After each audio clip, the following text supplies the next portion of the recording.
ছোট্ট এক গ্রামে জন্ম হয়েছিল আরিফের। খুব সাধারণ পরিবারে বড় হয়েছে সে। বাবা ছিলেন একজন ক্ষুদ্র কৃষক আর মা গৃহিণী। জীবনটা ছিল সংগ্রামের, কিন্তু তবুও একরকম চলেই যাচ্ছিল। আরিফ ছোটবেলা থেকেই পড়াশোনায় ভালো ছিল। গ্রামের স্কুলে শিক্ষকরা তার প্রশংসা করতেন।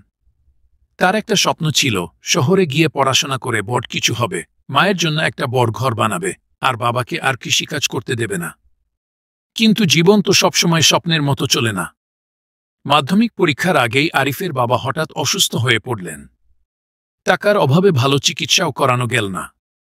একদিন হঠাৎ করেই বাবা চলে গেলেন না ফেরার দেশে। পরিবারের হাল ধরতে আরিফকে স্কুল ছাড়তে হল। শহরে গিয়ে সে একটা চায়ের দোকানে কাজ শুরু করল। সকাল থেকে রাত অবধি কাজ করত, কিন্তু নিজের জন্য কিছু রাখত না। রাত হলে একটা ছোট্ট ঘরে বসে পুরনো বইগুলো পড়ত।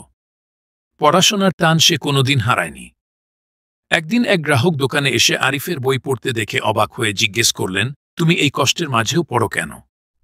আরিফ বলল, জীবন যতই কঠিন হোক, আমি জানি পড়াশোনায় আমাকে মুক্তি দেবে গি। ভদ্রলোক ছিলেন এক এনজিওর কর্মী। তিনি আরিফের মেধা দেখে তাকে সাহায্য করার সিদ্ধান্ত নিলেন।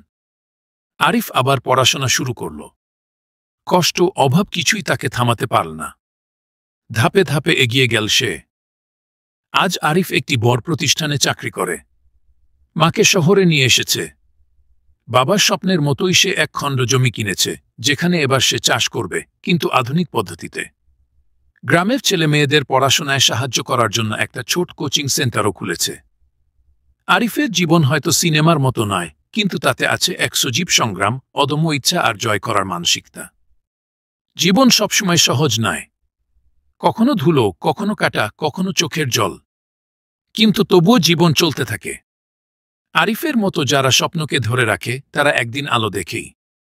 এই গল্প শুধু আরিফের নয়, আমাদের অনেকের জীবনের প্রতিচ্ছবি। জীবনের গল্প কখনো শেষ হয় না, তা শুধু রূপ পাল্টায়।